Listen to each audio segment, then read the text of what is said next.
ये बताइए, महिलाएं रुद्राक्ष धारण कर सकती हैं?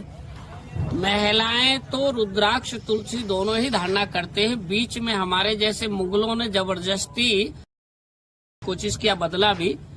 ऐसे कुछ महिलाओं को उल्टा ज्ञान दिया जा रहा है कि तुम तुलसी मत पहनो, रुद्राक्ष मत पहनो, ये मत पहनो, वो मत पहनो। जैसे राधा स्वामी वाले हैं, बहुत से संगी चल रहे हैं, है ना।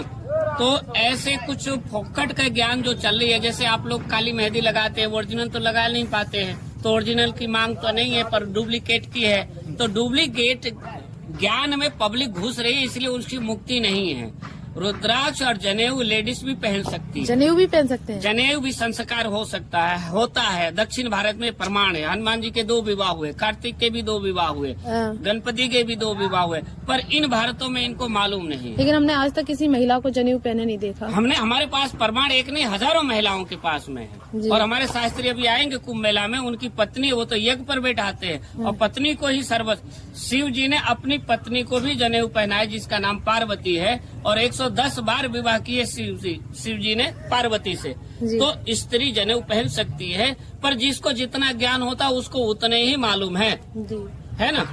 अब आप एक कुआं का मेढका को बाहर तालाब में भेजेंगे तो बहुत बड़ा दिखेगा।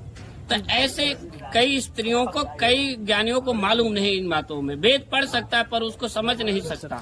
इसमें 14 मुखी रुद्राक्ष हैं, तो उनमें से विशेष कौन सा रुद्राक्ष महिलाओं के लिए ज्यादा सही है? महिलाओं को जो राशि में सूट कर जाए वो पहन लो। अच्छा, राशि के हिसाब से पहन। लेकिन भगवान मिल सकते हैं, पति मिल सकता है, पर साधु नहीं मिलते। जी बिल्कुल सही बात है। जैसे भविष्य न भाव भरोसमय हनुमंता, बिन हरि कृपा मिले नहीं संता।